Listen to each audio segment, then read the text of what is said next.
unfortunately, due to according to the Pew statistics, 48% of the Americans are still not comfortable using pronouns because they see what is on the top.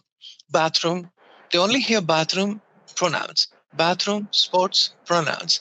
They Right. don't see Right. under the surface how much we have struggled. Homelessness, being, Yeah. going through mental Mm. health issues, going through incarceration issues. Every area of our life, we've been going through all these issues, and they don't see what is the root cause of the reason why Yes. people are different.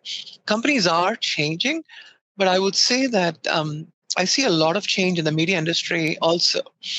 The way in Mm. which the ads have come, it's always demeaning to the trans community. We've been portrayed as, drag queens or having a fishnet Right. stock or just kissing someone. It's Exactly. always about that.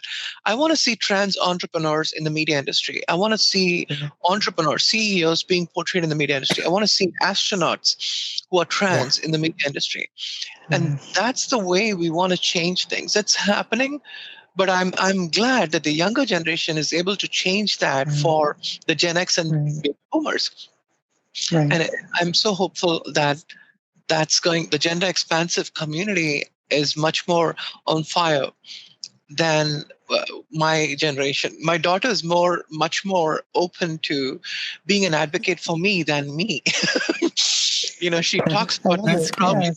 Yes. Yeah, she's 22 years old. I came out to her Yeah. when she was 12. But I see that kind of change. And to me, that is very encouraging that the future generation, they're all thinking and they are all changing the way in which companies need to. I see a lot of change in the smaller companies, startups and smaller Yes. companies than the traditional companies. IBM has done a great job. But when you look at companies which are culturally heteronormative, they have a lot more to do. And Right. it's not about compliance in the companies anymore.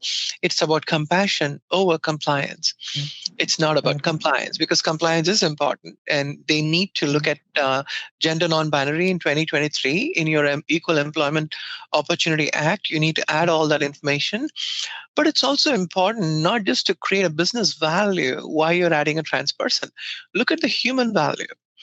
And that's what I try to advocate for. And that's what I see companies doing is, hey, if we hire, we are much better than our peers. We are innovative. We are productive. So they create a business case. Then I always tell them, keep the business case to the CEO, get the funding, get the approval. When you execute it, you want to make sure the employees are transparent. You want to tell the entire employees that we are doing this intentionally to create a change and in our workforce, to have a psychological safe environment. That's the kind of workforce we are looking at, not just checking boxes, Black, Asian American. That needs to go away. Hmm. I hope there will be one day when you don't have to check any of the race and ethnicity boxes. Yeah.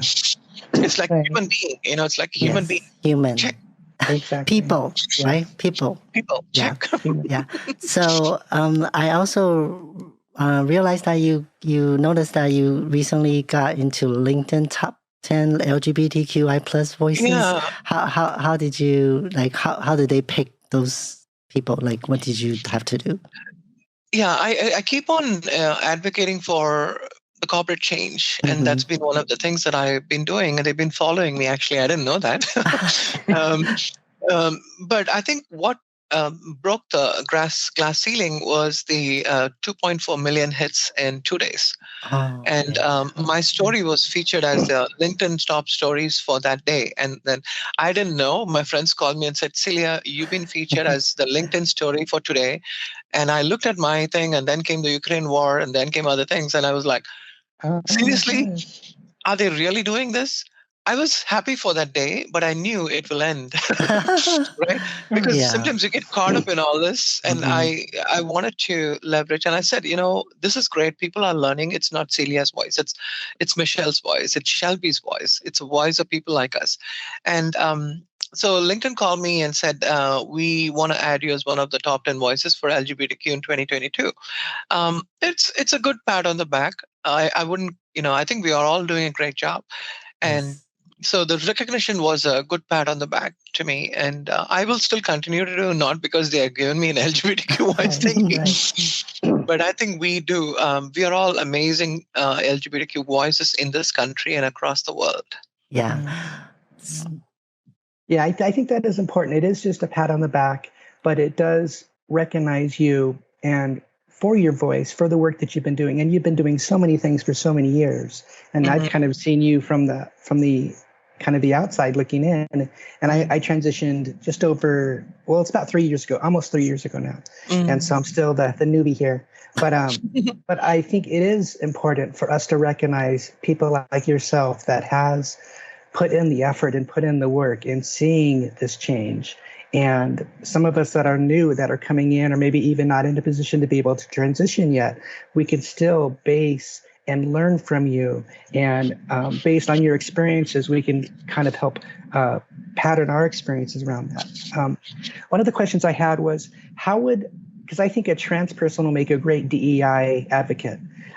What would be some ways? I actually have a friend she's a very good cis ally, but she wants to enter the DEI space because she really wants to advocate for the trans community specifically, but of course everybody as well.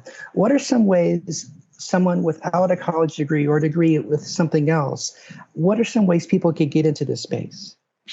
I think the first important thing is to connect with the community, to understand the community, to listen to the community, learning to unlearn certain things.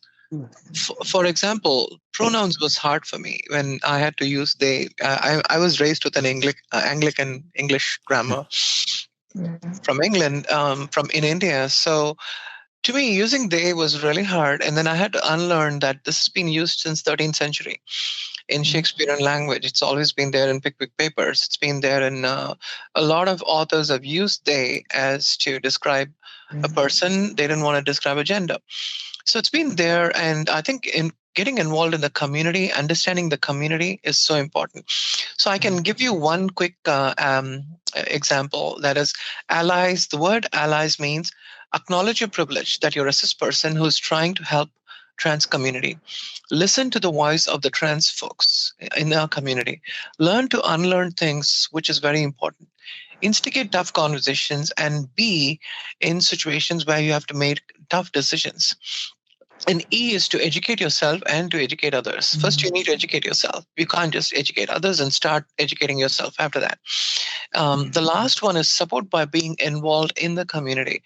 So this is something that I would advise to your friend when you look at being an ally is understanding the whole package of being an ally. It's not just, and you don't have to have a college degree. You just need to have a heart. Your academic qualification probably gives you a platform, but I've seen that I am in platforms where there are judges in the call.